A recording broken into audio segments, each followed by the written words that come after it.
ব্যস্ত আছি জ্যাক, তোকে এখন সবচেয়ে বলার সময় নেই। তুই শেষ 6 ঘন্টা সিসিটিভি ফুটেজ চেক কর, জায়গাটার চারপাশ, ব্যাকডোর, পার্কিং, লবি, সব জায়গার। স্যার, ওটা আমি আগে চেক করেছি, কিন্তু ফুটেজ মিসিং। কেউ হয়তো। ডাটা রিকভার করার চেষ্টা কর। এটা বলে আজলান জ্যাককে আর কিছু বলতে না দিয়ে ফোন কেটে দিল। আজলানের চোখের নিচে গভীর কালি জমে উঠেছে, কিন্তু সে ক্লান্ত না, সে ভীত। তাকে কেউ দেখে ফেললে বিশ্বাস করবে না এই লোকটাই আজলান। কিছু সময়ের ব্যবধানে চেহারার বিপুল পরিবর্তন হয়ে গেছে তার। চুলগুলো কিছুটা উস্কো খুস্কো। কিছুক্ষণ গাড়ি চালানোর পর আজলান বড় একটা বিল্ডিংয়ের সামনে গাড়ি থামায়। গাড়ি থেকে বের হয়ে সে লিফটে ঢুকে পড়ে। লিফট এসে থামে 15 তলার একটা অ্যাপার্টমেন্টের সামনে। আজলান পকেট থেকে একটা চাবি বের করে অ্যাপার্টমেন্টে ঢোকে। অ্যাপার্টমেন্টে ঢোকার পরেই আজলান একটা প্রাইভেট রুমে ঢুকে পড়ে। এই জায়গায় কথা জ্যাকও জানে না। রুমে ঢোকার পরেই আজলান একটা মনিটরের সামনে বসে পড়ল। ঘন্টার পর ঘন্টা রিওয়াইন্ড করে অ্যাশকে যে জায়গায় থেকে খুঁজে পাওয়া যাচ্ছে না, আজলান সেখানের ফুটেজ দেখছে। মনিটর যেন বলছে, তুমি দেরি করে ফেলেছো আজলান, তুমি তাকে হারিয়ে ফেলেছো। সিসিটিভি ফুটেজ দেখার এক পর্যায়ে ফুটেজের শেষ দৃশ্যে এসে আজলানের চোখ আটকে যায়। সে দেখে অ্যাশ অফ হোয়াইট লেহেঙ্গা পরে দাঁড়িয়ে আছে করিডরে। পেছনে ছায়ার মতো কেউ একজন এসে দাঁড়ায়, কিন্তু ভিডিওটা সেখানেই ব্ল্যাঙ্ক। এটা দেখে আজলানের মাথা গরম হয়ে যায়। Footage cutting? কে এতটা সাহস করলো? আজলানের গলার স্বাদ যেন নিঃশব্দ আগ্নেয়গিরি। সে ফুটেজ চেক করা বাদ দিয়ে অ্যাপার্টমেন্টে থাকা তার স্টাডি রুমে গেল। এই জায়গাটা তার ভীষণ পছন্দের, তাই তার মাথা ঠান্ডা করার জন্য ঠান্ডা মাথায় অ্যাশের কে ক্ষতি চাইতে পারে, করিডরের ওই ছায়াটা কার হতে পারে, সেটা ভাবার জন্য স্টাডি রুমে গেল। তার মাথায় কেন যেন বারবার দিয়ানের নামটাই ঘুরপাক খাচ্ছে, কারণ সে দিয়ানকে মোটেও বিশ্বাস করে না। আর দিয়ান যে এখনও অ্যাশের প্রতি দুর্বল, সেটা অ্যাশের দিকে তার তাকানো দেখলেই প্রকাশ পায়। আজলান নিজের স্টাডি রুমে সিগারেট হাতে ঠান্ডা চেহারায় বসে আছে। হঠাৎ করে ফোনটা বেজে উঠল, অচেনা নাম্বার। আজলান সময় নষ্ট না করে ফোনটা ধরল।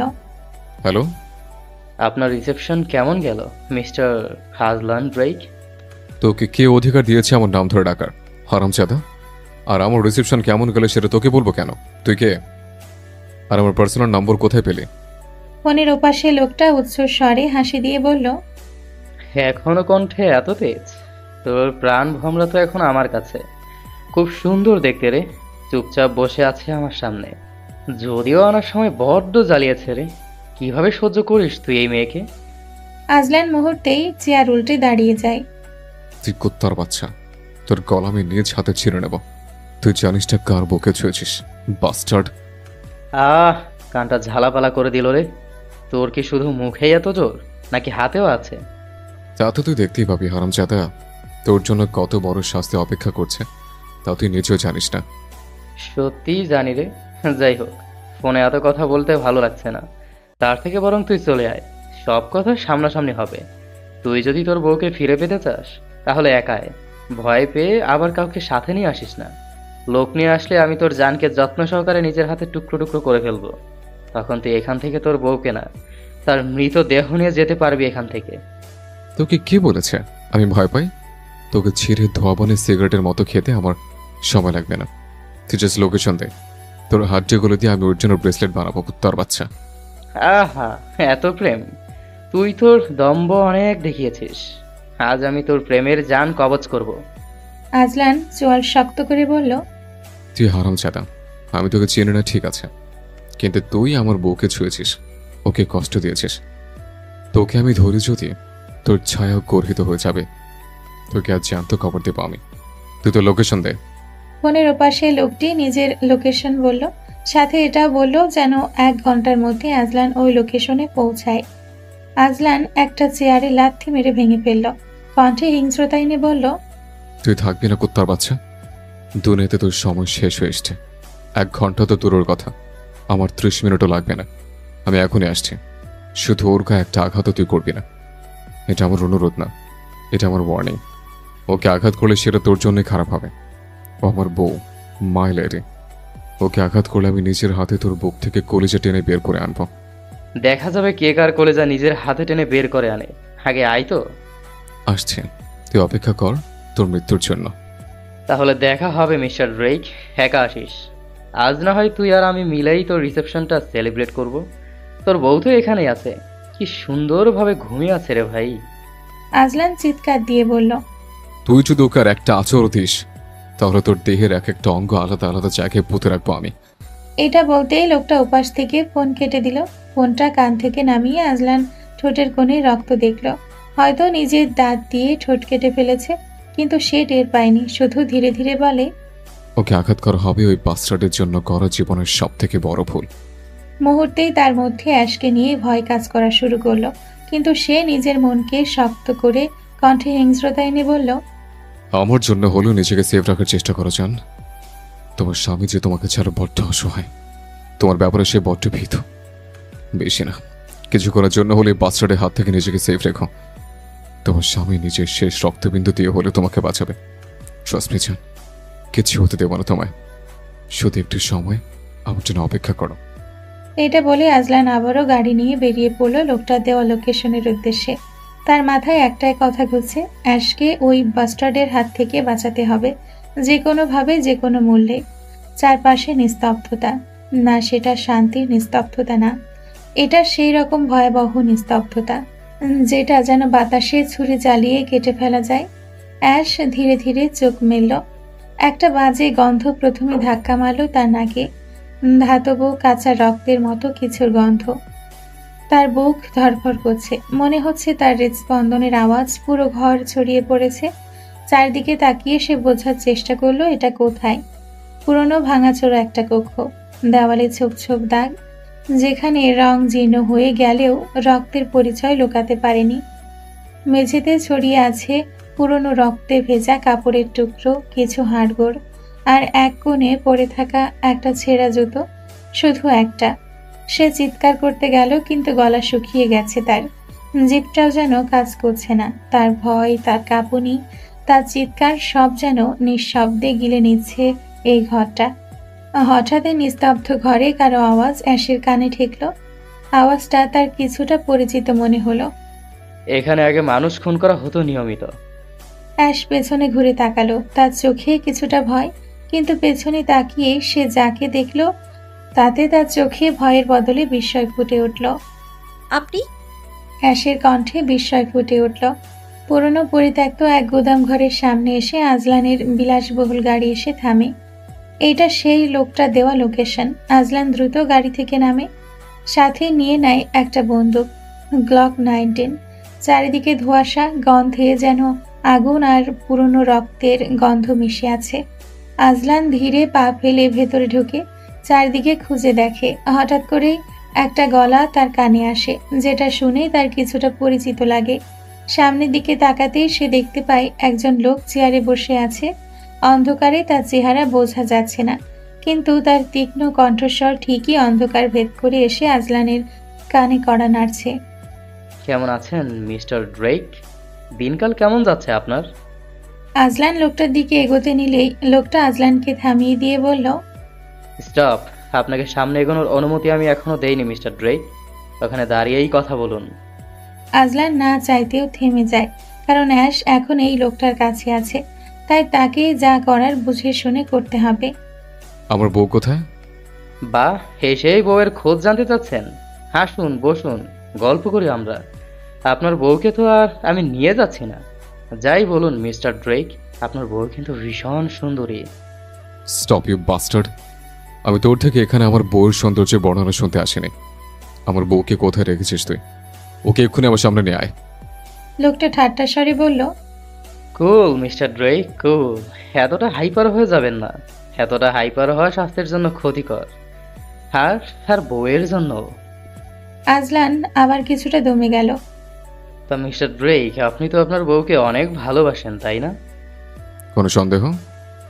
না না, সন্দেহ থাকবে কেন? ভালো না বাসলে কি আর আমার একবার বলাতেই একা এখানে চলে আসতেন? এসব ফালতু কথা না বলে এটা বল, আমার বউকে কেন কিডন্যাপ করে এনেছিস? টাকা লাগবে? কত টাকা সেটা বল। তোর যা লাগবে তাই পাবি, শুধু আমার বউকে ছেড়ে দে। টাকা?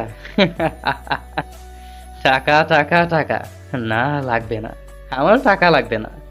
চলুন আজকে আপনার ভালোবাসার কিছু টেস্ট নেওয়া যাক মিস্টার আজলান ড্রেক। মানে আমাকে দেখি কি তোর জোকার মনে হচ্ছে? রাখবেন না মিস্টার ড্রেক, বেশি না, শুধু কিছু প্রশ্ন জিজ্ঞেস করব, তারপর না হয় আপনি আপনার বউকে নিয়ে চলে যাবেন, আমার কোনো সমস্যা নেই। ওকে, বল তোর কি জানার আছে আমার থেকে? আপনার বউ কি আপনার ব্যাপারে সবটা জানে মিস্টার ড্রেক? আজলান কিছুটা অবাক হয়ে জিজ্ঞেস করে।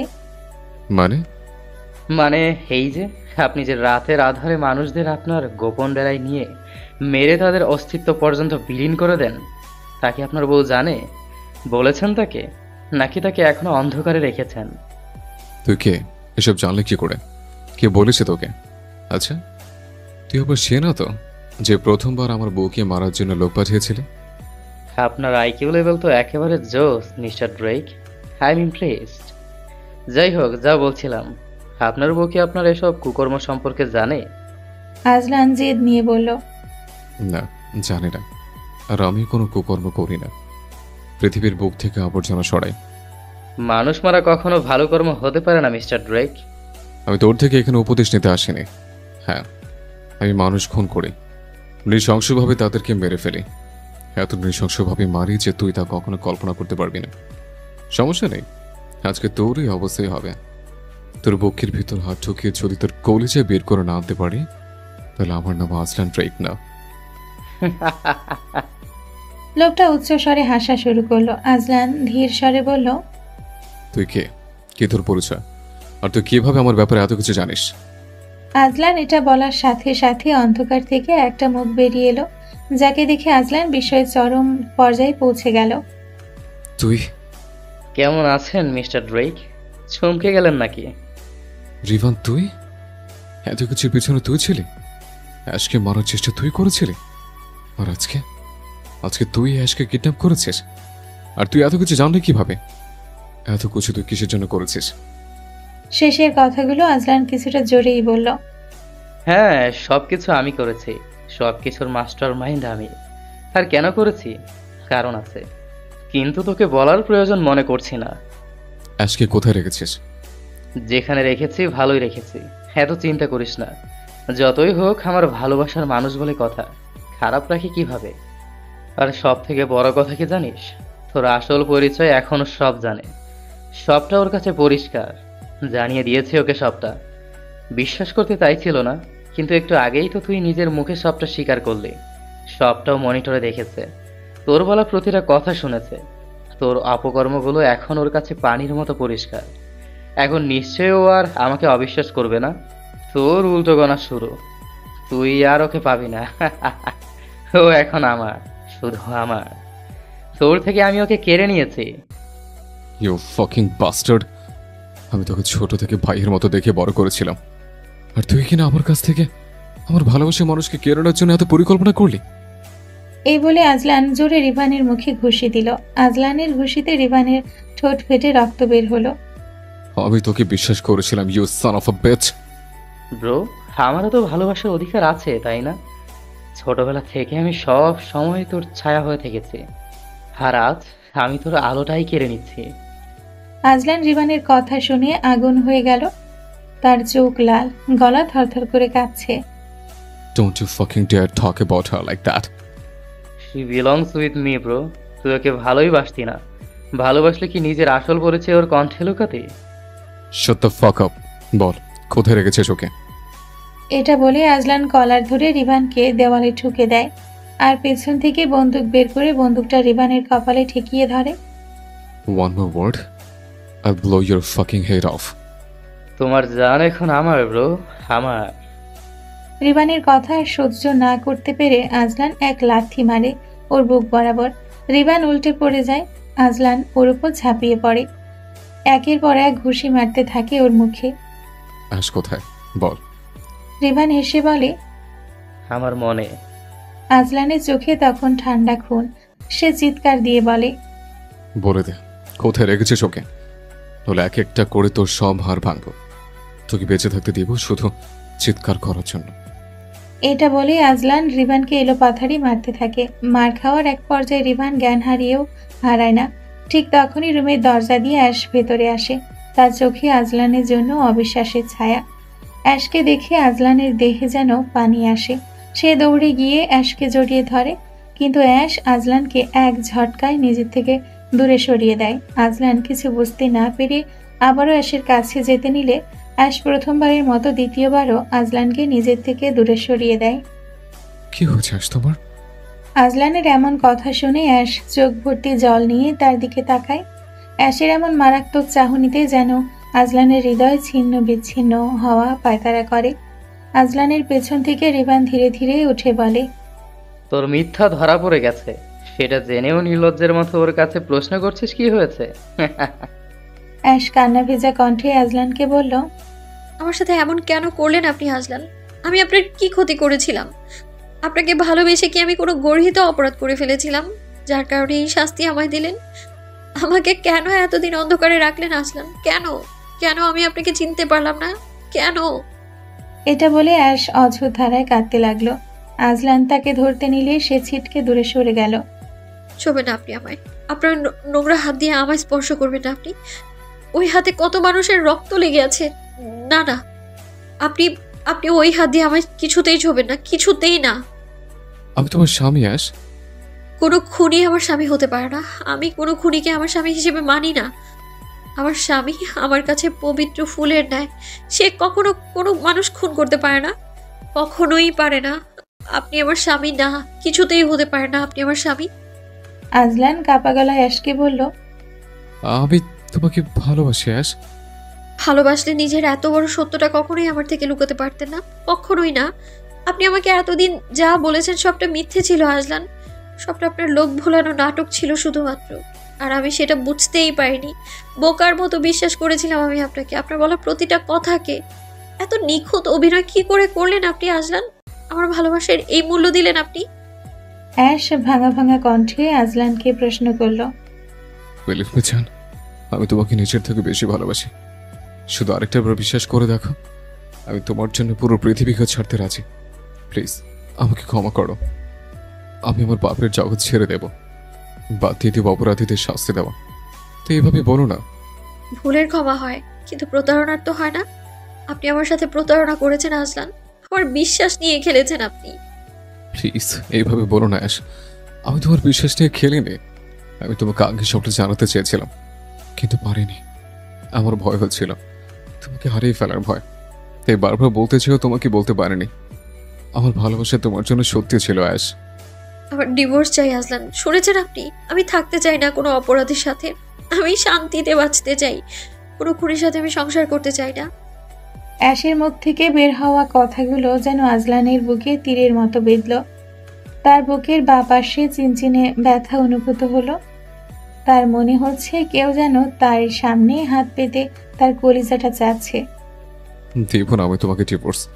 মরে গেলেও আমি তোমাকে ডিভোর্স দিব না। এই বন্ধন থেকে তোমার মুক্তি নেই। তুমি চাইলেও কিংবা না চাইলেও তোমাকে আমার সাথেই থাকতে হবে।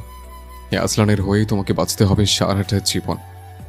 রিবান আজলানের পেছন থেকে এসে অ্যাশের পাশে দাঁড়ালো। অ্যাশের হাত ধরে বলল, তুমি চিন্তা করো না অ্যাশ, তুমি যখন চাইছো তাহলে আমি নিজ হাতে তোমার আর ব্রোর ডিভোর্সটা করাবো, আই প্রমিস। রিবানকে অ্যাশের হাত ধরতে দেখে আজলানের এতক্ষণ কন্ট্রোল করে রাখা রাগটা আবারও মাথা চাড়া দিয়ে উঠল। সে কিছু না ভেবেই রিভানকে জোরে ধাক্কা দিল। রিবান ধাক্কা সামলাতে না পেরে অ্যাশের থেকে দূরে ছিটকে গিয়ে মেঝেতে পড়ে গেল। আজলান রিভানকে ওঠার সুযোগ না দিয়ে তাকে সেখানে এলোপাথারি মারা শুরু করলো। এবার আর রিভানও চুপ থাকলো না, সেও আজলানকে ফাইট ব্যাক করলো। দুজনের মধ্যে তুমুল ধস্তাধস্তি আর মারপিট শুরু হলো। অ্যাশ বারবার চিৎকার দিয়ে দুজনকে থামার জন্য বলছে, কিন্তু কেউ কাউকে ছাড়ার পাত্র না। দুজনে আক্রমণ পাল্টা আক্রমণ চালিয়ে গেল। ধস্তাধস্তি আর মারপিটের এক পর্যায়ে আজলানের বন্দুক থেকে একটা গুলি চলল, যদিও সেটা ছিল আকস্মিক। দুর্ঘটনাবশত বন্দুক থেকে গুলি বের হয়ে গেছে, আর সেই মুহূর্তে আশেপাশের সব শব্দ থেমে গেল। আজলান, অ্যাশের কণ্ঠটা অদ্ভুত রকম কাঁপছিল। ঘরের বাতাসটা হঠাৎ করে থমকে গেল। একটা মুহূর্ত মাত্র, না চাইতেও সেই মুহূর্তটাই বদলে দিল দুইটা জীবনের মোড়। আজলান তখনও বন্দুকটা হাতে ধরেছিল। অ্যাশ নিজের পেটের নিচে হাত রাখলো, আর তারপর হাতটা সামনে তুলে দেখল রক্ত, গাঢ় লাল উষ্ণ রক্ত। তার চোখ বড় হয়ে গেল, ঠোঁটটা কেঁপে উঠল। আপনি গুলি চালালেন? আজলান থেমে গেছে, চোখে বিস্ময়, ভয় আর এক অস্পষ্ট ছায়া। না না, আমি আমি আমি চালাইনি। অ্যাশ পড়ে গেল মেঝেতে ধপ করে। তার চোখের কোণ দিয়ে গড়িয়ে পড়ছে অশ্রু, অবিশ্বাসের অশ্রু। সে কাঁপা কাঁপা গলায় বলল, নারী তার প্রথম পুরুষের কাছে ঠকে আর দ্বিতীয় পুরুষের কাছে মরে। আপনি আবারও কথাটার সত্যতা প্রমাণ করে দিলেন আজলান। চারপাশটা নিস্তব্ধ হয়ে গেল। আজলানের চোখে জল জমল। তার হাত থেকে বন্দুকটা পড়ে গেল মেঝেতে। সে হাঁটু গেড়ে বসে পড়ল অ্যাশের পাশে। তার গলিবিদ্ধ পেটের ওপর হাত দিয়ে রক্ত চেপে ধরতে ধরতে আর্তনাদ করে উঠল। না না, দয়া করে না প্লিজ, এটা হবার কথা না। আমি তোমাকে হসপিটাল নিয়ে যাবো এক্ষুনি, কিচ্ছু হবে না তোমার। আমি তোমার কিচ্ছু হতে দেবো না। তোমার কিছু হয়ে গেলে কি করে থাকবো আমি? কিভাবে বাঁচবো এই স্বার্থপর পৃথিবীতে? অ্যাশের নিঃশ্বাস ভারী হয়ে আসছে। ঠোঁট ফাঁক করে সে শেষবারের মতো বলল, যে আপনাকে নিখাত ভালোবাসা উপহার দিয়েছিল তাকে ধ্বংস করে কাঁদবেন না, কারণ খুন করার পর খুনির চোখে জল মানায় না। এটা বলতে বলতে অ্যাশ চোখ বন্ধ করে নিল। আজলানের কাঁপতে থাকা হাতটা থেমে গেল। তার বুকের ভেতরে হঠাৎ করেই গর্জে উঠল একটা শূন্যতা। নিজের অস্ত্র দিয়ে নিজের ভালোবাসাকে আঘাত করেছে সে, রক্ত ঝরিয়েছে তার। আজলান আর কিছু না ভেবে অ্যাশকে কোলে নিয়ে নিজের গাড়ির কাছে যায়। গাড়িতে উঠে বসে, অ্যাশকে নিজের কোলে বসিয়ে গাড়ি স্টার্ট দেয়। পেছনে আহত অবস্থায় রেখে যায় রিভানকে, যার মুখে এখনো একটা রহস্যময় হাসি লেগেছিল। রাত তখন 12:47। অস্ট্রেলিয়ার বিখ্যাত একটা প্রাইভেট হসপিটালের এমার্জেন্সি গেট খুলে যায় জোরে শব্দ করে। হেডলাইটের আলো চোখ ধাঁধানো হলেও কর্তব্যরত নার্স আর ডাক্তাররা এক মুহূর্ত সময় নষ্ট করেনি। আজলানের হাত পা রক্তে ভেজা, শেরওয়ানি জুড়ে অ্যাশের রক্ত। চেহারা হালকা পাথরের মতো শক্ত হয়ে আছে, কিন্তু চোখ, সেগুলো যেন একটা মৃত্যুপুরীর দরজা খুলে দিয়েছে। কোলে অ্যাশ, যার শরীর নিস্তেজ, মুখ ফ্যাকাশে অফ হোয়াইট কালারের লেহেঙ্গার বুক আর পেটের অংশ রক্তে ভিজে লাল হয়ে গেছে। প্লিজ ডক্টর, নার্স, প্লিজ কেউ আসুন, আমার স্ত্রী। আজলান চিৎকার করে উঠল, গলা বুঝে আসছে কাঁপতে কাঁপতে। দুইজন ওয়ার্ড বয় স্ট্রেচার নিয়ে দৌড়ে এলো।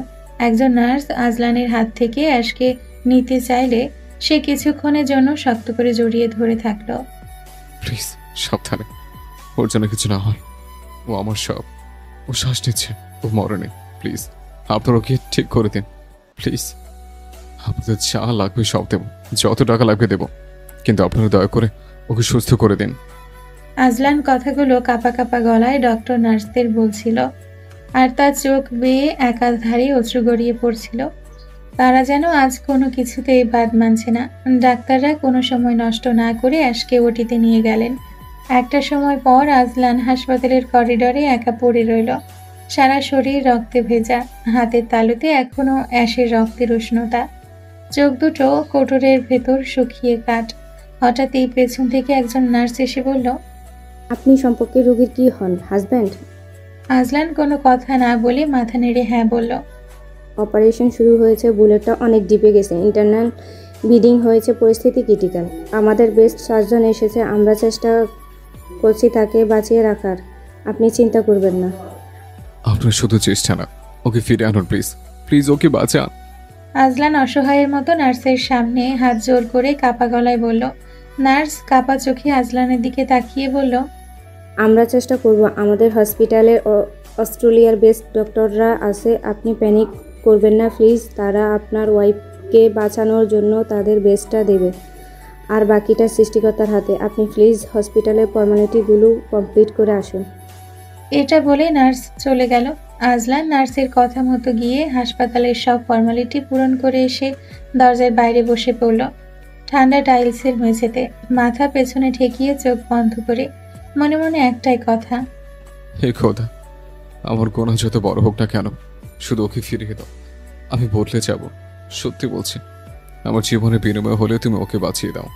সাদা আলোয় ভরে থাকা ঠান্ডা অপারেশন রুম, চারদিক নিস্তব্ধ, শুধু যন্ত্রপাতির টিকটিক শব্দ আর ডাক্তারদের তড়িঘড়ি গলার আদেশ। ডাক্তাররা চোখে ক্লান্তি না দেখিয়ে নিজেদের সর্বোচ্চ দিয়ে চেষ্টা করছেন অ্যাশের অপারেশন সাকসেসফুল করার জন্য। ডক্টর ড্যানিয়েল আরা দেশের সেরা সার্জন, নিজে নেতৃত্ব দিচ্ছেন এই অপারেশনের। অ্যাশ তখন নিস্তেজ, চোখ বন্ধ, পেটে গভীর ক্ষত, নিঃশ্বাস টানা টানা, হৃৎপিণ্ডের হৃৎস্পন্দন কখনো দ্রুত কখনো মন্থর। কিন্তু ডাক্তারদের চোখের কোণে ধরা পড়ে আরেকটা ব্যাপার। ডক্টর, এটা কি? এক জুনিয়র ডাক্তার হঠাৎ থেমে গেল। ডক্টর আরা কিছু একটা আন্দাজ করে জুনিয়র ডক্টরকে গম্ভীর গলায় আদেশের সুরে বললেন। কনফার্মিং, আল্ট্রাসাউন্ড নাও। স্ক্রিনে ঝাপসা সাদা কালো ছবি ফুটে উঠল। একটা ঘোর লাগা নীরবতা নামল রুমে। হ্যাঁ, সে শরীরের ভেতর আরেকটা জীবন ছিল, একটা অস্পষ্ট বাচ্চার অবয়ব, একটা ভ্রূণ যেটা কেউ জানতো না, এমনকি অ্যাশ নিজেও নয়। অ্যাশ নিজেও জানতো না সে আজলানের অংশ নিজের মধ্যে লালন করছে। ডক্টর আরা মুহূর্তের জন্য চোখ বন্ধ করলেন, কণ্ঠে হতাশার ছাপ এনে বললেন, Miss Karis, the baby could not survive the trauma. এক নার্স মুখে হাত চেপে কান্না চেপে রাখল। শি ওয়াজ প্রেগনেন্ট একজন ডাক্তার ফিসফিস করে বলল, and the bullet went through the দ্য ইউটার্স। সেই মুহূর্তটা যেন পুরো রুমটাকে স্তব্ধ করে দিল। ডক্টর আরা মাথা নিচু করে বললেন, lost the child, now we will try our best for save the mother. এটা বলে সে অ্যাশের শরীরে অস্ত্রোপচার করা শুরু করলেন। তার পাশাপাশি অন্যান্য ডাক্তার নার্সরাও নিজেদের দায়িত্ব পালনে ব্যস্ত হয়ে পড়লেন। আজলান বারবার করিডরে পায়চারি করছে, তার চোখ লাল, ঠোঁট শুকিয়ে কাঠ। অপারেশন থিয়েটারের ভেতরে অ্যাশের অপারেশন চলছে। হঠাৎ অপারেশন থিয়েটারের একটা ছোট জানালা খুলে এক নার্স তাকালো, ধীর কণ্ঠে আজলানকে ডাকলো। স্যার। আজলান কিছুটা দৌড়েই গেল জানালার দিকে। বলুন, কি হচ্ছে? ও কেমন আছে? সব ঠিক আছে তো? ও বেঁচে যাবে? ওর কিছু হবে না তো? প্লিজ বলুন, প্লিজ। নার্স চুপচাপ কিছুক্ষণের জন্য তাকিয়ে থাকলো, তারপর আস্তে বলল, উনি মা হতে চলেছিলেন? আজলান কিছুটা চিন্তিত স্বরে জিজ্ঞেস করলো। চলেছিলেন মানে? নার্স আমতা আমতা করে বলল, আসলে স্যার, আপনার ওয়াইফের পেটে গুলি লাগার কারণে সম্ভবত আমাদের পক্ষে বাচ্চাটার অস্তিত্ব বাঁচানো সম্ভব হয়নি। এই একটা লাইনে আজলানের বুক চিরে গর্জে উঠল এক দগদগে রক্ত জ্বলন্ত যন্ত্রণার ঢেউ। সে বাবা হতে চলেছিল, এই দুনিয়ায় তার অংশ, আর তার অ্যাশের ভালোবাসার চিহ্ন আসতে চলেছিল। কি বললেন? তার ঠোঁট ফেটে রক্ত বের হচ্ছে, কিন্তু সে কিছু বুঝতে পারছে না। শরীরের আঘাতের থেকে এখন তার মনের আঘাতটা বড় মনে হচ্ছে। Yes sir, she was pregnant and we called save the baby. Azlan পেছনে এক পা পিছিয়ে গেল, তার চোখের সামনে সবকিছু ঘোলা হয়ে এলো। তার দেহ যেন হঠাৎ ঝাঁকুনি খেলো। সে কাপা গলায় বলল, আমি আমি তো জানতামই না। ও কিছু বলেনি তো? আমি তো জানতাম না। সে এক হাঁটু গেড়ে বসে পড়ল করিডরে। চারপাশে শত আলো থাকলেও সে যেন তীব্র অন্ধকারে ডুবে গেল। মুখে হাত চাপা দিয়ে হাহাকার করে উঠল, আমার গলিতেই আমার সন্তানের মৃত্যু হলো। আমি তো বাবাই হতে চাচ্ছিলাম, আর আমি। একজন নার্স তাকে সান্ত্বনা দেওয়ার চেষ্টা করলেও সেটা বিফলে গেল। সে অঝরে কাঁদতে লাগলো। সেই কান্না থামানোর মতো না। আজলান শুধু একটাই কথা বারবার বলছে, বাবা হওয়ার আনন্দটা আমি নিজের হাতে কবর দিয়ে ফেলেছি। আমি শুধু আমার প্রিয় মানুষটাকে আঘাত করেছি সেটা না, আমি আমার সন্তানকেও। আমি ক্ষমা পাবো না, আমি ক্ষমা পাওয়ার যোগ্য না। আমি নিজের অংশকে এই দুনিয়াতে আসতে দিইনি। এই দুই হাতই সবকিছুর দায়ী। এটা বলে আজলান লাগাতার নিজের হাত দুটো দিয়ে দেওয়ালে আঘাত করতে লাগলো। দুজন ওয়ার্ড বয় এসে অনেক কষ্টে তাকে থামালো। প্রায় 2 ঘন্টা পর অপারেশন থিয়েটারের দরজা খুলে যায়। ডক্টর বের হয়ে আসে। আজলান ডক্টরকে দেখে উঠে দাঁড়ায়, মুখে আতঙ্ক, আশা, প্রার্থনা আর হতাশা সব একসাথে। উদ্বিগ্ন কণ্ঠে ডক্টরের কাছে জিজ্ঞেস করে, ডাক্তার কেমন আছো? ডাক্তার গম্ভীর মুখে তাকিয়ে থাকলো কয়েক সেকেন্ড, তারপর বলল, আমরা তাকে স্টেবল অবস্থায় রেখেছি। বুলেট বের হয়েছে, কিন্তু ব্লিডিং অনেক হয়েছে। এখনো সে বেঁচে আছে, কিন্তু সেন্সে ফেরেনি। পরবর্তী 24 ঘন্টা খুবই গুরুত্বপূর্ণ। আপনি চাইলে তাকে দেখতে পারেন। এই কথাটা শোনার পর আজলান যেন হঠাৎ করে ভেঙে পড়ল। হাঁটু ভেঙে বসে পড়ল মেঝেতে, ঠোঁট ফাঁক করে বলল, ধন্যবাদ সৃষ্টিকর্তা, ধন্যবাদ। তুমি শুধু জানো কি আমি কতটা ভালোবাসি। জ্যাক বারবার আজলানের ফোনে কল দিচ্ছে, কিন্তু আজলানের কোনো রেসপন্স পাচ্ছে না। অ্যাশকে পেয়েছে কিনা সেটাও বুঝতে পারছে না। এদিকে বাড়ির সকলেও আজলান আর অ্যাশকে নিয়ে চিন্তায় আছে। জ্যাক অলিভিয়াকে বেশি চিন্তা করতে বারণ করেছে, কিন্তু কে শুনে কার কথা। জ্যাকের এখন নিজের ওপরেই নিজের রাগ হচ্ছে। কেন যে আজলানের দিকে খেয়াল রাখলো না, কেন যে আজলানকে একা যেতে দিল, এটা ভেবেই তার রাগ হচ্ছে মূলত। বারবার ফোন দেওয়ার পরেও আজলানের কোনো রেসপন্স না পেয়ে জ্যাক ফোন ছুঁড়ে ফেলে দিয়ে নিজের 2 হাতে চুল আঁকড়ে ধরল। মনে মনে বারবার সৃষ্টিকর্তার কাছে প্রার্থনা করতে লাগলো আজলান আর অ্যাশ যেন পুরোপুরি সুস্থ থাকে, তাদের যেন কোনো বড় বিপদ না হয়। কিন্তু সে কি জানে কি লেখা আছে আজলান আর অ্যাশের কপালে? সবই ভাগ্যের নিষ্ঠুর পরিহাস। Room number 305, ICU unit. Ash সাদা চাদরে ঢাকা, মুখে অক্সিজেন মাস্ক, কপালে ব্যান্ডেজ, পেটে গজ, পাশে মেশিনের বিপ বিপ শব্দ। আজলান ধীরে ধীরে গিয়ে পাশে একটা চেয়ারে বসলো, হাত ধরে রাখলো অ্যাশের হাতটা। তুমি বলেছিলে তুমি শান্তি চাও, আমি কথা দিচ্ছি আমি তোমাকে শান্তি দেব। আমি কারো ক্ষতি করব না। শুধু একবার চোখ খুলে তাকো আমার দিকে প্লিজ। জান, তুমি আমার আলো। তোমার চোখ না দেখলে আমার পৃথিবী অন্ধকার। তার গলায় কান্না জমে আছে। গলা পর্যন্ত কান্না এসে আটকে থাকলেও সে কাঁদছে না, কারণ তাকে এখন শক্ত থাকতে হবে। কিন্তু কিভাবে সে নিজেকে শক্ত রাখবে? সে যে আগেই ভেতর থেকে চূর্ণ বিচূর্ণ হয়ে গিয়েছে। ডাক্তারের একটা কথা যে আজলানকে আগেই ভেতর থেকে গুঁড়িয়ে দিয়েছে। সে যে এখন কষ্ট আর আত্মগ্লানির অপার সমুদ্রে তলিয়ে আছে, যা ঠাঁই খুঁজে পাওয়া তার জন্য অসম্ভব প্রায়। আচ্ছা, অ্যাশ যখন জানতে পারবে তাদের অনাগত সন্তানের কথা, কি হবে তখন? অ্যাশকে সে কিভাবে বোঝাবে সবটা? অ্যাশ কি আদৌ সবটা বুঝবে? আজলান যে নিজের হাতে নিজের অনাগত সন্তানকে দুনিয়ার আলো দেখার হাত থেকে বঞ্চিত করলো, সেটা কি সে মেনে নিতে পারবে? নাকি আজলানকে ভুল বুঝে চিরতরে তার দিক থেকে মুখ ফিরিয়ে নিবে? কি করবে সে? আজলান আর অ্যাশের বাবা মা ছেলে মেয়েদের খোঁজ না পেয়ে নির্ঘুম রাত পার করছে। জ্যাক অনেক কষ্টে অলিভিয়াকে ঘুম পাড়িয়েছে। দিয়ানা রাহিরি তাদের বাবা মাকে ড্রেক ম্যানশনে রেখে নিজেদের ফ্ল্যাটে ফিরে এসছে। দিয়ানে যেন হাত পা বাঁধা পড়ে আছে। সে চাইলেও কোনোভাবে আহিরিকে রেখে অ্যাশকে খুঁজতে যেতে পারছে না। আর বাড়িতে চুপচাপ বসে থাকতেও তার ভালো লাগছে না। অ্যাশের জন্য প্রচুর চিন্তা হচ্ছে তার। দিয়ান তাদের রুমে এসে অ্যাশের কথাই ভাবছিল। ঠিক তখনই আহিরি রুমে আসলো। দিয়ানের দিকে তাকিয়ে জিজ্ঞেস করলো, কি হয়েছে? কিছু নিয়ে ভাবছো? দিয়ান আহিরির কথা শুনে অবাক হয়ে বলল, মানে কি আহিরি, তোমার চিন্তা হচ্ছে না? অ্যাশকে খুঁজে পাওয়া যাচ্ছে না, আর এখন তো আজলানেরও কোনো খোঁজ নেই। তুমি এতটা রিল্যাক্সে আছো কি করে? আহিরি দিয়ানের কথায় তেমন একটা পাত্তা না দিয়ে বলল, হয়তো দুজনে কোথাও পার্সোনাল সময় কাটাচ্ছে। মানে কিছু না, ওদের কথা বাদ দাও দিয়ান।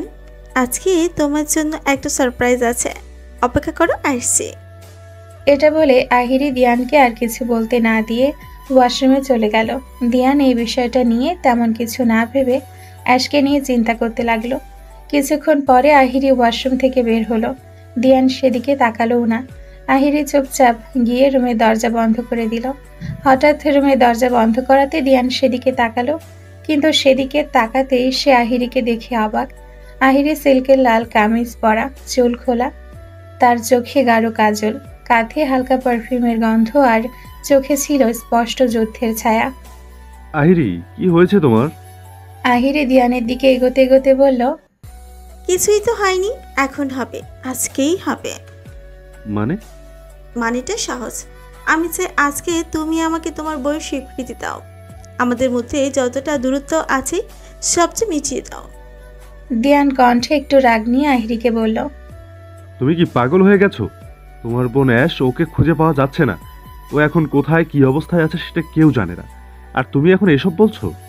আহিরি কণ্ঠে দৃঢ়তা এনে বলল, হ্যাঁ বলছে, কারণ আহসান ভাইয়া তোমার মতো না। সে তার ভালোবাসার মানুষকে নিজের জীবন দিয়ে হলেও বাঁচাবে। আর তুমি কি? আমাদের প্রেমের বিয়ে 5 বছর একে অপরকে ভালোবাসার পরে বিয়ে করেছি আমরা। বিয়ের আজ কতগুলো মাস হয়ে গেল। তুমি এখন আমাকে ছুঁয়ে দেখোনি। বিয়ের পর থেকে এখন পর্যন্ত প্রয়োজন ছাড়া একটা কথাও বলনি তুমি। কেন দিয়ান, কি হয়েছে তোমার? এটা বলে আহিরি দিয়ানকে জড়িয়ে ধরল। দিয়ান আহিরিকে নিজের থেকে ছাড়িয়ে নিয়ে বলল, দেখো আহিরি, আমি এখন এমনিতেই অ্যাশকে নিয়ে চিন্তিত আছি। এখন তোমার ফালতু বকবক শোনার মতো সময় আমার কাছে নেই। তোমাকে শুনতে হবে, আমি তোমার স্ত্রী। তুমি কেন আমাকে সেই অধিকার থেকে বঞ্চিত করবে? তুমি তো আমাকে ভালোবেসে বিয়ে করেছিলে, তাহলে এখন এভাবে করছো কেন? দিয়ান আহিরির কথার কোনো উত্তর না দিয়ে রুম থেকে বেরোতে নিলেই আহিরি পেছন থেকে দিয়ানকে জাপটে ধরল। তোমাকে অনেক ভালোবাসি দিয়ান, আমার সাথে এমন করো না প্লিজ। আমাকে আপন করে নাও, তোমাতে মিশে থাকতে দাও আমাকে। তুমি তো আমাকে ভালোবাসো। তাহলে দিয়ান যতবার আহিরির হাত ছাড়ানোর চেষ্টা করছে, আহিরি ঠিক ততবারই আরো বেশি শক্ত করে দিয়ানকে ঝাপটে ধরছে। এক পর্যায়ে দিয়ান আহিরিকে জোরে ধাক্কা দিয়ে বিছানায় ফেলে দেয় আর চিৎকার দিয়ে বলে, ভালোবাসি না আমি তোমাকে, হয়েছে? বাসি না ভালো। আহিরি দিয়ানের কথায় বাঁকা হাসল। সে যেন দিয়ানের থেকে এমন উত্তরই আশা করেছিল। তো কাকে ভালোবাসো, আজকে? দিয়ান আহিরির কথা শুনে তাজ্জব বনে গেল। সে আমতা আমতা করে জিজ্ঞেস করলো, মানে? কি মনে করছো? আজকে ভালোবাসো তুমি, তাই না? তাই বিয়ের এতদিন পরও তুমি আমাকে আপন করে নিতে পারছো না? কিন্তু দিয়ান, তোমার সাথে তো আমার এত বছরের প্রেমের সম্পর্ক, তাহলে সবটা কি মিথ্যে ছিল? দিয়ান আহিরির কথার বিপরীতে কি উত্তর দিবে খুঁজে পাচ্ছে না। সত্যিই তো, তার সাথে আহিরির অনেক বছরের প্রেমের সম্পর্ক। তাহলে সে কেন আজকে ভালোবেসে ফেলল? কেন আহিরিকে বিয়ে করার পরও সে তাকে স্ত্রীর অধিকার দিতে পারছে না? কেন আজকে ভুলে সে আহিরিকে আপন করে নিতে পারছে না? তার কেন সংকোচ বোধ হচ্ছে? কেন? কারণ কি? আহিরি দিয়ানের দিকে তাকিয়ে হালকা হেসে উঠল। কি হলো, উত্তর খুঁজে পাচ্ছে না? এটা বলে আহিরি এক পা করে দিয়ানের দিকে এগিয়ে যেতে লাগলো। দিয়ান কিছুটা পিছিয়ে গিয়ে বলল, আহিরি, তুমি এসব কেন করছো? কারণ আমি তোমার স্ত্রী, আর আজ আমি তোমাকে নিজের করে চাই। আহিরির কণ্ঠে কোনো কাঁপুনি ছিল না, ঠোঁট জোড়া ছিল শক্ত, চোখ জোড়া আগুন। দিয়ান চোখ সরিয়ে নিল। সে ধীরে বলল, আমি এখনো তোমাকে স্ত্রীর মর্যাদা দেওয়ার জন্য প্রস্তুত না। আহিরি থামল না। সে দিয়ানের সামনে গিয়ে বলল, তুমি যার কারণে আমাকে নিজে থেকে দূরে সরিয়ে রেখেছো, সে এখন অন্য কারো। তার জীবনে তোমার কোনো অস্তিত্ব নেই।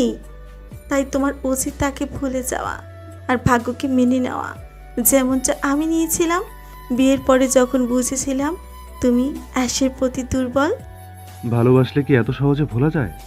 আহিরি দিয়ানের কথা শুনে কিছুটা তাচ্ছিল্যের স্বরে বলল, ভালোবাসা? সেটা তো আমাকেও বেসেছিলে, কিন্তু লাভ কি হলো? 5 বছর আমাকে ভালোবেসে শেষমেশ তো অ্যাশের কাছেই আটকে গেলে। আমি এসব নিয়ে কথা বলতে চাই না। এটা বলে দিয়ান চলে যেতে নিলে আহিরি তার হাত চেপে ধরল। চোখে চোখ রেখে বলল, তুমি আজকে চেয়েছিলে, কিন্তু ভাগ্য তাকে তার সঠিক মানুষটার কাছেই পৌঁছে দিয়েছে, আর আমার জীবন জুড়ে দিয়েছে তোমার সাথে। এখন আমি তোমাকে চাই পুরোপুরি সম্পূর্ণভাবে। আজ আমি কোনো বাধা শুনবো না। দিয়ান আবার বলল, আহিরি প্লিজ, আমি পারবো না। তার চোখে ছায়া, মনের মধ্যে তীব্র দ্বন্দ্ব। আহিরি এবার তার মুখের দিকে এগিয়ে গেল। দিয়ানের গালের ওপর নিজের আঙ্গুল রাখলো। ধীরে বলল, আমি জানি তুমি কষ্টে আছো, কিন্তু বিশ্বাস করো, অ্যাশের জীবনে তোমার কোনো অস্তিত্ব নেই। ও সবটা জুড়ে আজলান ভাই আছে, আমারও সবটা জুড়ে তুমি আছো, শুধু তুমি। দিয়ানের চোখে কিছুটা জল টলমল করছে। সে চায় না এই মুহূর্ত হোক, কিন্তু কেন যেন বাধাও দিতে পারছে না। তার মস্তিষ্ক বলছে অতীত ভুলে আহিরিকে কাছে টেনে নিতে, আর মন বলছে তার ঠিক উল্টো। আহিরি তার মুখটা দিয়ানের বুকে গুজে বলল, আমি জানি আমার ছোঁয়াতে তোমার তৃষ্ণা জাগে না, কিন্তু আমি তোমাকে আমার জীবনের শেষ অবধি ভালোবাসতে চাই। আর আজ, শুধু আজ আমি চাই তুমি আমার হয়ে থাকো। তার গলা কাঁপে, কিন্তু চোখে জল নেই। ওখানে শুধু আগুন, এক রাশ অভিমান আর নিজেকে প্রমাণ করার অদম্য স্পৃহা। দিয়ান চলে যেতে চাইলে আহিরি হালকা হাসল। একটা বিষণ্ণ কিন্তু আত্মবিশ্বাসী হাসি। সে হুট করে দিয়ানের সামনে গিয়ে তাকে আটকে দিল। তারপরে তার একেবারে কাছে ঘেঁষে দাঁড়িয়ে বলল, তুমি চেয়েছিলে অ্যাশকে, পেলেও না, আবার আমাকেও গ্রহণ করছো না। আজ আমি তোমাকে এমনভাবে আমার করব যাতে তোমার সব কিছু ভুলে যেতে হয়। দিয়ান আহিরির মুখের দিকে চেয়ে থাকে। তার চোখে অনুশোচনা বোধ, কিন্তু একরকম চুম্বকের মতো আটকে যায় সে। আর তার মাঝে হঠাৎ করে হাত ধরে ফেলে আহিরি। চোখে চোখ রেখে বলে, আমি জানি তুমি চাও না, কিন্তু আমি তো চেয়েছি। প্রতিদিন প্রতি রাত তোমার মুখ, তোমার নিঃশ্বাস, তোমার একটুখানি উষ্ণতা। তার গলা এবার হালকা ভাঙা। সে দিয়ানের বুকে মাথা রাখে, 2 হাত দিয়ে আঁকড়ে ধরে তাকে, কাঁধে মুখ রেখে বলে, তুমি আমার স্বামী, আর আজ আমি তোমার স্ত্রী হয়ে উঠব পুরোপুরি। দিয়ান ধীরে ধীরে আহিরির দিক থেকে চোখ সরিয়ে নেয়। সে চেষ্টা করে কিছু বলতে, কিন্তু আহিরির ঠোঁট তার ঠোঁটের সব শব্দকে থামিয়ে দেয়। আহিরি ধীরে ধীরে বিছানায় ঠেলতে ঠেলতে বসিয়ে নেয় দিয়ানকে। দিয়ানের শ্বাস ভারী হয়ে আসে। আহিরি এখন তার পাশে বসে বলে, ভালোবাসা সবসময় চাওয়ার মতো পাওয়া যায় না দিয়ান, তবে অধিকার সে তো ছিনিয়ে নিতে হয়। দিয়ানের চোখে স্পষ্ট ভয়, কিন্তু সেই ভয়টা শুধু পরিস্থিতির না, ভয়টা নিজের প্রতি। যে যদি সে আহিরিকে আজ কাছে টেনে নেয়, তাহলে সে হয়তো আর বেরোতে পারবে না এই সম্পর্ক থেকে। সে হয়তো সত্যিই ভুলে যাবে অ্যাশের মুখ, আহিরির ঠোঁট, আহিরির স্পর্শ তাকে ভাসিয়ে নিয়ে যাবে এক এমন নদীতে যেখান থেকে আর ফিরে আসা যায় না। আহিরি জানে এটা। সে একটু একটু করে এগিয়ে আসে দিয়ানের কাছে। তার কপালে বিন্দু বিন্দু ঘাম, শরীরটা কাঁপছে, কিন্তু চোখে যুদ্ধের রং। সে দিয়ানের কানে ফিসফিসিয়ে বলে, আজ রাতটা তোমার আর আমার। তার কণ্ঠ ভাঙে। সে ধপ করে দিয়ানের কোলে বসে পড়ে। চোখের গভীরতা যেন দাবানল। দিয়ানের শ্বাস থেমে আসে। আহিরি চুল তার ঘাড় ছুঁয়ে যাচ্ছে। আহিরি এবার নিজের হাত রাখে দিয়ানের বুকে। তোমার হৃদয় যদি না পাই, তবে শরীর দিয়ে শুরু করব, কারণ আমার ভালোবাসা নষ্ট হবার জন্য নয়। দিয়ানও আর বাধা দেয় না, কারণ সে জানে আজ আহিরি শুধু অধিকার দাবি করছে না, সে প্রতিশোধ নিচ্ছে। নিজের ভালোবাসা, নিজের অবহেলার, নিজের চোখে জলের। দিয়ান চোখ বুজে ফেলতে সে অনুভব করে আহিরি তার ঠোঁট থেকে শুরু করে ধীরে ধীরে তার ঘাড়ে, বুকে, শিরায় শিরায় আগুন ছড়িয়ে দিচ্ছে। সে আগুন মিষ্টি না, সে আগুন প্রেমে পুড়ে যাওয়া এক নারীর অভিশাপ। আহিরির গলা কাঁপছে না এখন। সে কেবল ফিসফিস করে বলছে, আজ তুমি আমাকে ভালোবেসে নাও দিয়ান, অথবা আমাকে ঘৃণা করো, কিন্তু ছুঁয়ে দাও। তোমার এই স্পর্শই হবে আমার অস্তিত্বের প্রমাণ। দিয়ানের হাত ধীরে ধীরে আহিরির গাল স্পর্শ করলো। আহিরির চোখে উজ্জ্বল বিস্ময়। দিয়ান আহিরির আরো কাছে এলো, ঠোঁটের গরম স্পর্শ দিল আহিরির কপালে। শুরু হলো সেই মিলন, যেখানে বাধা আর দ্বিধা ধীরে ধীরে মিলিয়ে গেল এক গভীর আকর্ষণে। রাত গড়িয়ে যায়, কোনো প্রেম থাকে না, কিন্তু শরীর শরীরের ভাষায় কথা বলে। আহিরির চোখে জল নামে, কিন্তু সেটা সে মুছে ফেলে চুপচাপ, কারণ বহুকাল যাবৎ সে এই মুহূর্তের অপেক্ষায় ছিল। দিয়ানের বুকে এক টুকরো উষ্ণতার অপেক্ষায় ছিল। রাত 3:22। হাসপাতালের সাদা আলো থেকে বেরিয়ে এলো আজলান। চোখ দুটো এতটাই লাল আর ভারী যে মনে হচ্ছিল যেন এখন একটু কাঁদলেই তার চোখ থেকে পানির পরিবর্তে রক্ত ঝরবে। তার কানে শুধু ডক্টরের একটা কথাই বাজছে, we could not save the baby. কথা কানে ঢুকতেই গা শিউরে উঠছিল তার, মাথা ঝিমঝিম করছিল। অ্যাশের নিষ্পন্দ নিঃস্ব রক্তশূন্য মুখটা ভেসে উঠছিল চোখের সামনে। সে জানতো না অ্যাশের ভেতরে আরো একটা প্রাণ একটু একটু করে বেড়ে উঠছিল, তাদের সন্তান। তারই অসাবধানতার কারণে সেই ছোট্ট একটা প্রাণ চিরতরে নিভে গেছে। কথাগুলো ভাবতেই হাত কাঁপছিল, পা ঠেকছিল না মাটিতে। তবুও নিজেকে টেনে পার্কিং পর্যন্ত নিয়ে গেল সে। গাড়ির দরজা খুলে ভেতরে বসে পড়তেই তার কাঁধের ভর সব যেন ভেঙে পড়ে গেল স্টিয়ারিংয়ে। মাথা ঠেকিয়ে দিল ওখানে, তারপর এক টানা হর্ন। আমি জানতাম না অ্যাশ, তুমি বলনি কেন? আমার বাচ্চা, আমার সন্তানের গায়ে আমি নিজে গুলি চালিয়েছি, মেরে ফেলেছি তাকে নিজের 2 হাত দিয়ে। কথাগুলো বলার সময় আজলানের গলা কেঁপে উঠছিল, বুকের ভেতর হাহাকার হচ্ছিল, বুকের বাঁদিকে চিনচিনে ব্যথা অনুভূতি হচ্ছিল। গলা দিয়ে একটা চিৎকার বের হয়ে আসতে চেয়েও আটকে যাচ্ছিল, যেটা বুকের ভেতর ছটফট করতে থাকলো। এক মুহূর্তে গিয়ার চেপে বসল সে। গাড়ি চলতে শুরু করলো রাস্তার ফাঁকা বুকে। আজলান নিজেই জানতো না কোথায় যাচ্ছে, শুধু পালাতে চাইছিল নিজের হাতে লেগে থাকা রক্ত থেকে, চোখের সামনে ভেসে থাকা সেই আল্ট্রাসাউন্ড রিপোর্ট থেকে, সেই নিঃশব্দ চিৎকার থেকে। আমাদের বাচ্চাকে আমি নিজ হাতে মেরে ফেলেছি, আজ মেরে ফেলেছি আমি। তার ঠোঁট কাঁপছিল, চোখের পানি ভিজিয়ে দিচ্ছিল গাল। হঠাৎ হেডলাইটের আলোয় কিছু একটা রাস্তা পার হচ্ছিল, একটা কুকুর। গাড়ির গতি এতটা বেশি ছিল যে ব্রেক চাপলেও কাজ হতো না। আজলান শেষ মুহূর্ত কি করবে বুঝতে না পেরে স্টিয়ারিং ঘুরিয়ে ফেলল। আর ঠিক তখনই গার্ডরেল ভেঙে পড়ল গাড়িটা। উল্টে গেল একবার, দুবার, তিনবার। শেষ এগিয়ে ঠেকল নিচের দিকের গাছের সাথে। চারপাশে শুধু ধোঁয়া, ভাঙা কাঁচ, এক টানা হর্ন। আজলান এলিয়ে পড়ে আছে সিটে। চোখের ওপরে কেটে যাওয়া একটা গভীর চিরে রক্ত ঝরছে অবিরত। দেহটা নড়ছে না, তার ঠোঁট কাঁপছে অল্প অল্প। বাবা হতে পারতাম আমি, কিন্তু নিজের ভুলেই নিজের সন্তানকে হারালাম। তোমাকে এতটা কষ্ট দিলাম, পারলে আমাকে ক্ষমা করে দিও। তার হাতের আঙ্গুলগুলো ধরে রেখেছিল একটা চকলেটের প্যাকেট, যেটা হয়তো অ্যাশের জন্যই গাড়িতে রাখা ছিল। ধীরে ধীরে আজলানের চোখ দুটো বন্ধ হয়ে যাচ্ছে, নিঃশ্বাসগুলো ভারী হয়ে আসছে, কণ্ঠ ভাসছে শব্দহীন কান্নায়। রাস্তার গা বেয়ে ঠান্ডা কুয়াশা নামছিল। চারপাশে একটা থমথমে নীরবতা, যেন বাতাস পর্যন্ত জানতো আজ রাতে কিছু ভেঙে গেছে, কিছু হারিয়ে গেছে। রাস্তায় হঠাৎ থেমে গেল একটা পিকআপ। ড্রাইভিং সিট থেকে নামা মাঝবয়সী লোকটা চোখ কুঁচকে দেখলো নিচের দিকে। হেডলাইটের আলো, একটা গাড়ি পড়ে আছে নিচে, গাছের ফাঁকে উল্টে। লোকটা হুড়মুড় করে নামলো, চোখে আতঙ্ক। ও গড, নো। তার হাত কাঁপছিল। ফোন টেনে বের করলো পকেট থেকে। একটা গাড়ি অ্যাক্সিডেন্ট করেছে, একজন মানুষ অজ্ঞান অবস্থায় ভেতরে পড়ে আছে, দ্রুত অ্যাম্বুলেন্স পাঠান। রাত 3:59, চারিদিকটা অন্ধকার। অ্যাম্বুলেন্সের শব্দ ভেঙে দিল সেই অন্ধকার। লাল নীল আলো কুয়াশা চিরে ছড়িয়ে পড়ল বন জুড়ে। প্যারামেডিক টিম দড়ি বেয়ে নিচে নামলো। গাড়ির দরজা ভাঙতে আজলানকে দেখা গেল। নিথর শরীর রক্তমাখা, মাথা কাছে কেটে গিয়েছে, গায়ের কাপড়গুলো ছিঁড়ে গেছে ধাক্কায়, চোখ বন্ধ, নিঃশ্বাস খুবই দুর্বল। একজন দ্রুত আজলানের পালস চেক করলেন। পালস আছে কিন্তু প্রেশার নামছে। উই নিড টু মুভ নাও। দুজন মিলে তখন আজলানকে স্ট্রেচারে তুলল।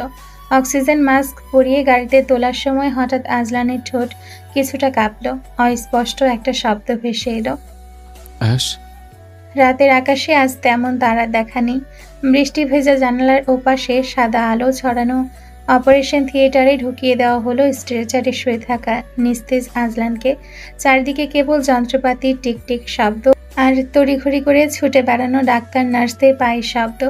তাদের চোখে কোনো ভয় নেই, কিন্তু মুখে স্পষ্ট দুশ্চিন্তা।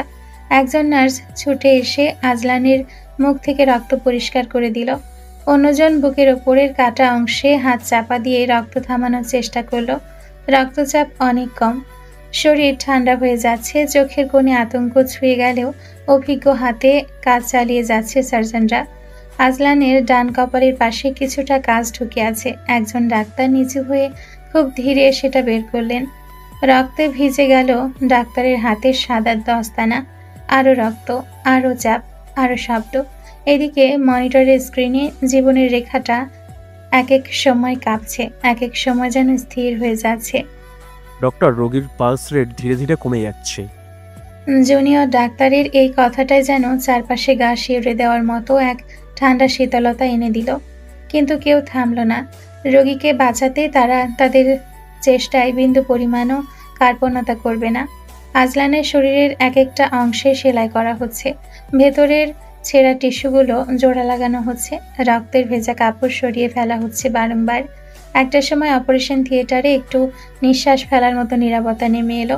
মনিটরে হার্টবিটের গ্রাফ আবার একটু একটু করে উপরে উঠছে। বেঁচে আছে এখনো। ডাক্তারের কণ্ঠে কোনো উল্লাস নেই, শুধু এক ফোঁটা শান্তি। 2 ঘন্টা 17 মিনিট লেগেছে অপারেশন শেষ করতে। আজলানের নিস্তেজ মুখটায় তখনও কোনো চেতনার ছাপ নেই, কিন্তু বুক ধীরে ধীরে ওঠানামা করছে। জীবনের জন্য সে চুপচাপ একাকী লড়াই করে যাচ্ছে। অপারেশন থিয়েটারের দরজা আস্তে খুলে বেরিয়ে এলেন প্রধান সার্জন। তার কপালে হালকা ঘাম, দস্তানা খুলে ফেলতে ফেলতে মুখের গাম্ভীর্য ভাঙল না একটুও। ওপাশে দাঁড়িয়ে ছিল দুজন পুলিশ অফিসার। একজন এগিয়ে এসে সরাসরি প্রশ্ন করল, ডাক্তার, রোগী বেঁচে আছে? ডাক্তার ছোট্ট করে মাথা নেড়ে বললেন, হ্যাঁ, আপাতত স্টেবল, কিন্তু রোগীর অজ্ঞান অবস্থায় আছে, তাই এখনও আর অবস্থায় নিশ্চিত অবস্থায় বলা যাচ্ছে না। এমনও তো হতে পারে মাথায় আঘাত লাগার কারণে রোগী কোমায় চলে যাবে, কারণ মাথার আঘাতটা খুব গুরুতর ছিল, কিছু বলার সম্ভব হচ্ছে না। একজন গলা খাকারি দিয়ে জিজ্ঞেস করলো, তার নাম কিংবা পরিচয় কোনো কিছু জানেন? মানে তার কাছ থেকে কোনো কিছু পেয়েছেন? ডাক্তার মাথা ঝাঁকালেন। না, তার পকেটে কোনো ওয়ালেট, আইডি কার্ড কিছুই পাইনি, শুধু একটা ফোন ছিল, স্ক্রিন ভাঙা, ব্যাটারি শেষ। ডাক্তার আবার বললেন, আমি শুধু এইটুকুই বলতে পারি, রোগীর শরীরে একটু পুরনো আঘাতের দাগ আছে, যা সাম্প্রতিক দুর্ঘটনার না। দেখে মনে হলো কেউ ইচ্ছা করে কোনো তার নাম কিংবা কোনো অক্ষর লেখার চেষ্টা করেছিল। তাদের কথার মাঝখানে নার্স এসে জানালো, স্যার, রুগীকে আইসিইউতে শিফট করা হচ্ছে। নার্সের কথা শুনে তারা আলোচনা বাদ দিয়ে করিডর থেকে হেঁটে গেল আইসিইউ এর দিকে। কাঁচের জানালার ওপাশে নিথর আজলান, অক্সিজেন মাস্কে ঢাকা মুখ, শরীরে নল আর মনিটরের তারের জট। মনিটরের টিকটিক শব্দ যেন প্রতি সেকেন্ডে স্মরণ করিয়ে দিচ্ছে সে এখনও জীবিত, কিন্তু ভেতরে কোথাও এক নিঃশব্দ যুদ্ধ চলছে। রাতে সে ভয়াবহ ঘটনার পর গভীর অচেতনতা কেটে গেছে। সকালে ধীরে ধীরে চোখ খুলল অ্যাশ। মাথাটা ভারী, শরীর দুর্বল, কিন্তু পেটে এক অদ্ভুত টান আর ব্যথা, যেন ভেতরে কিছু ছিঁড়ে গেছে। সাদা সিলিংয়ের দিকে তাকিয়ে কিছুক্ষণ বোঝার চেষ্টা করলো কোথায় আছে সে। চারপাশে হাসপাতালের গন্ধ, স্যালাইনের টুপটাপ শব্দ আর অদ্ভুত নীরবতা। এত কিছুর মাঝেও সে চোখ বুলিয়ে আশেপাশে আজলানকে খুঁজতে লাগলো। কালকে আজলানের ব্যাপারে এত কিছু জানার পরেও যেন তার বেহায়া মন বারবার আজলানকে নিজের সামনে চাইছে। কিছুক্ষণের মধ্যেই কেবিনের দরজা খুলে একজন ডাক্তার আর একজন নার্স ভেতর ঢুকলেন। ডাক্তারের হাতে ফাইল, মুখে গম্ভীর ছায়া। অ্যাশের জ্ঞান ফিরেছে দেখে এগিয়ে এসে আস্তে করে বললেন, আপনি এখন সেভ আছেন, গুলি বের করে দেওয়া হয়েছে, কিন্তু ডাক্তারের মুখে কিন্তু শুনে অ্যাশ কিছুটা ভ্রু কুঁচকাল। চোখে প্রশ্ন। ডাক্তার একটু থেমে যেন শব্দগুলো বেছে নিলেন, তারপর নরম স্বরে বললেন, আপনার গর্ভে একটা সন্তান ছিল, আমরা জানতাম না, আপনি হয়তো জানতেন না, কিন্তু দুঃখের বিষয় ওকে আর বাঁচানো যায়নি। শব্দগুলো যেন মাথার ভেতর বিস্ফোরিত হলো অ্যাশের। গর্ভবতী সে? এক মুহূর্ত আগেও যে সত্যের অস্তিত্ব ছিল না, সেটাই এখন যেন অ্যাশের বুকের ভেতর তীক্ষ্ণ ছুরির মতো বিঁধে রইল। নিজের ভেতরে ছোট্ট একটা প্রাণ ছিল তার অজান্তে, যেটা এখন নেই। শ্বাস আটকে গেল, ঠোঁট শুকিয়ে গেল। চোখের সামনে হঠাৎ ঝাপসা ভেসে উঠল এক ক্ষুদ্র অদেখা মুখ, যেটা সে কখনো ছুঁতেও পারেনি, দেখতে পর্যন্ত পায়নি। তারপরই চোখের সামনে ভেসে উঠল কালকে রাতের সেই মুহূর্ত, গুলির শব্দ, পেটে তীব্র জ্বালা আর রক্তের উষ্ণ গন্ধ। সেই গুলি কেড়ে নিয়েছে তার প্রাণের টুকরোকে। মুহূর্তে যেন তার বুকের ভেতর হঠাৎ একটা শূন্যতা তৈরি হলো। তার আশেপাশে সব শব্দ যেন মিলিয়ে গেছে, শুধু নিজের হৃদস্পন্দনের শব্দটাই শুনতে পাচ্ছিল সে। একটা ভারী থেমে থেমে চলা স্পন্দন, যার প্রতিটা ধাক্কা যেন বুকের ভেতরে শূন্যতার ঢেউ ছড়িয়ে দিচ্ছে। চোখের সামনে অন্ধকার নেমে আসছে, অথচ আলোটা ঠিকই জ্বলছে। চোখের কোণে পানি জমে উঠল, কিন্তু গড়িয়ে পড়ল না। কণ্ঠ শুকিয়ে গেল, গলা দিয়ে কোনো শব্দ বেরোলো না, শুধু বুকের ভেতরে প্রতিধ্বনি হতে লাগলো ডাক্তারের বলা সেই বাক্য, বাঁচানো যায়নি। ডাক্তারের ঠোঁট নড়ছে, হয়তো অ্যাশের জন্য কিছু সান্ত্বনা বাক্য বলছে। নার্সের হাত তার কাঁধে, কিন্তু সে কিছুই শুনতে পাচ্ছে না। শুধু একটা বাক্য বারবার কানে বাজছে, যেন কেউ ছুরির মতো ঠুকে দিচ্ছে হৃদয়ের গভীরে, তোমার বাচ্চা আর নেই। মাথায় হঠাৎ আছড়ে পড়ে আরেকটা সত্য, তার অনাগত বাচ্চার প্রাণটা কেড়ে নিয়েছে সেই মানুষটা, যাকে ভালোবেসে সে নিজের সব কিছু সঁপে দিয়েছিল, যে মানুষটার ছোঁয়া ছিল নিরাপত্তার প্রতীক। তার হাতের গুলিতেই তার বুকের ভেতরের স্বপ্নটা নিভে গেছে। কিছুক্ষণ আগেও যাকে দেখার জন্য তার মনটা আনচান করছিল, যার এত বড় সত্য জানার পরেও তার বেহায়া মন একটাবারের জন্য তাকে দেখতে চেয়েছিল। জ্ঞান ফেরার পরেই যেই চোখ সেই মানুষটাকে খুঁজেছিল, এখন সেই মনে তার জন্য সৃষ্টি হয়েছে এক রাশ তিক্ততা, আর চোখে রয়েছে ঘৃণা। আজলান কি জানে তার কারণে তাদের সন্তান পৃথিবীতে আসলো না? সে কি জানে তার অনাগত সন্তানকে মেরে ফেলেছে সে? এর জন্যই কি অ্যাশের জ্ঞান ফেরার পরও আজলান একটাবারের জন্য তার সামনে আসেনি? আজলান কি নিজের ভুলের কারণে অনুশোচনায় অ্যাশের সামনে আসেনি, নাকি নিজের করা এত বড় ভুলের কারণে সে তার থেকে পালিয়ে বেড়াচ্ছে? এসব ভাবতে ভাবতে অ্যাশের চোখে পানি জমে, কিন্তু সেটা গাল দিয়ে গড়িয়ে পড়ছে না। অদ্ভুত এক নিস্তব্ধ কান্না, যা কেবল ভেতরে ভেতরে তাকে ভেঙে দিচ্ছে। একে তো আজলানের এত বড় সত্যির সম্মুখীন সে, আরেকদিকে নিজের অনাগত সন্তানকে হারানোর বেদনা তার বুকে। আজলান কি একটাবারের জন্য তার কাছে আসার, তাকে কালকে নিজের বলা সবটা বুঝিয়ে বলার, তার পাশে বসে তাকে সান্ত্বনা দেওয়ার প্রয়োজন বোধ করছে না? তাহলে কি আজলানের এতদিনের ভালোবাসার সত্যিই মিথ্যে ছিল? অ্যাশের মনে হচ্ছে বুকের হাড় ভেঙে ভেতরের প্রতিটা শিরা ছিঁড়ে যাচ্ছে। সে চিৎকার করতে পারছে না, শুধু ঠোঁট কাঁপছে, ফিসফিস করে বেরিয়ে আসছে ভাঙা স্বর। আপনি আমার সন্তানের খুনি আজলান? সে কাঁপা কাঁপা কণ্ঠে ডাক্তারকে জিজ্ঞেস করলো, আমাকে এখানে কে নিয়ে এসেছে ডক্টর? আপনার হাজব্যান্ড মিস্টার আজলান। এটা বলার পরপরই ডাক্তার কেবিন থেকে বেরিয়ে গেলেন। ডাক্তার যাওয়ার সাথে সাথে নার্স বলে উঠল, কপাল করে এমন হাজব্যান্ড পেয়েছেন ম্যাডাম। হসপিটালে যতক্ষণ ছিল ততক্ষণ আপনার জন্য কান্না করে গেছে। আমি আমার জীবনে অনেক রোগী দেখেছি, তাদের পরিবারের লোকজন, তাদের হাজব্যান্ডকেও দেখেছি, তাদেরও অনেকের অনেক বড় বড় অপারেশন হয়েছে, কিন্তু আপনার হাজব্যান্ডের মতো এতটা ভেঙে পড়ে কখনো কাউকে দেখিনি। পুরুষ কখনো কাঁদে না, যদি কাঁদে তাহলে ভেবে নেবেন আপনি নিশ্চয়ই তার জীবনে বড় কোনো অংশ দখল করে আছেন। অ্যাশ বোধহয় নার্সের কথা শুনে মনে মনে কিছুটা তাচ্ছিল্যের হাসি হাসল। আমার পরিবারে কেউ এসেছে? না ম্যাডাম, আপনার হাজব্যান্ড কালকে রাতে আপনাকে এখানে নিয়ে এসেছিলেন। আপনার অপারেশন সাকসেসফুল হওয়ার কিছুক্ষণ পরে সে হসপিটাল থেকে বেরিয়ে গেছে, এখনো আসেনি।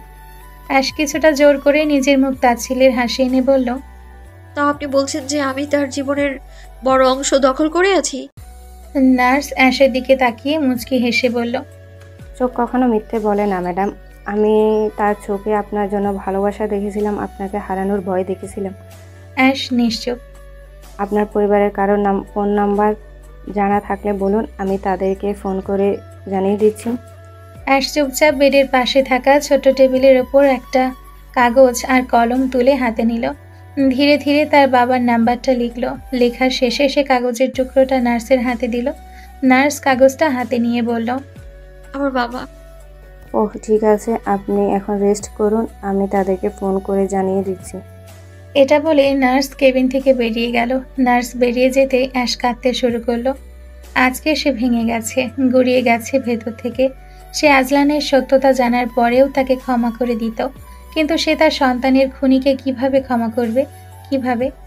আর কেনই বা সে ক্ষমা করবে? সে আজলান তো একটাবারের জন্য তাকে সবটা বোঝাতে এলো না, ভরসার হাত তার মাথায় রেখে তাকে সান্ত্বনা দিল না। তার যে এখন ভীষণ কষ্ট হচ্ছে। কই, আজলান তো এলো না, তাহলে সে কেন ক্ষমা করবে তাকে? করবে না সে ক্ষমা, সে তার ক্ষমার যোগ্যই না।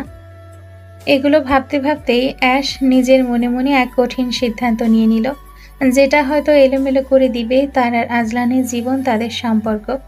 ড্রেক ম্যানশনে সবাই চিন্তিত মুখে ড্রয়িং রুমে বসে আছে। সকলের চোখে মুখে স্পষ্ট চিন্তার ছাপ। কালকে সারা রাত কেউ ঘুমাতে পারেনি। জ্যাক অনেক চেষ্টার পরেও আজলান আর অ্যাশের কোনো খোঁজ পায়নি। সকলের মাঝখান থেকে হঠাৎ আসলাম তালুকদারের ফোন বেজে উঠল। পকেট থেকে ফোন বের করতেই তার চোখে পড়ল অচেনা এক নাম্বার। অনিচ্ছা সত্ত্বেও ফোনটা রিসিভ করে কানের কাছে নিতে ফোনের অপর পাশের কথা শুনে তিনি স্তব্ধ হয়ে গেলেন। বাড়ির সকলে তাকে এভাবে স্তব্ধ হতে দেখে তার দিকে অবাক দৃষ্টিতে তাকালো। জ্যাক অ্যাশের বাবার কাছে এসে জিজ্ঞেস করলো, কি হয়েছে আঙ্কেল? কোনো সমস্যা হয়েছে? অ্যাশের বাবা কান থেকে ফোন নামিয়ে সকলের উদ্দেশ্যে বললেন, আসামা হাসপাতালে ভর্তি, অবস্থা ততটা ভালো নয়, আমাদেরকে তাড়াতাড়ি যেতে বলেছে। জ্যাক তড়িঘড়ি করে জিজ্ঞেস করলো, আর আজলান স্যার? ওর ব্যাপারে তো কিছু বললো না। আশার কালকে একটা অপারেশন হয়েছে, সকালে জ্ঞান ফিরেছে, তাই ওর কাছে এখন কেউ নেই। কারোর থেকে ফোন নম্বর নিয়ে আমাদেরকে জানালো আমাদেরকে দ্রুতই ওই হসপিটালে ফিরে যেতে হবে। অ্যাশের মা মেয়ের অপারেশন হয়েছে শুনে জ্ঞান হারাতে নিয়েও হারালেন না। মেয়ের জন্য আগে থেকেই তার মন আনচান করছিল, কিন্তু তার মেয়ে যে এত বড় বিপদের মধ্যে থেকে গিয়েছে সেটা সে কল্পনাও করতে পারেনি।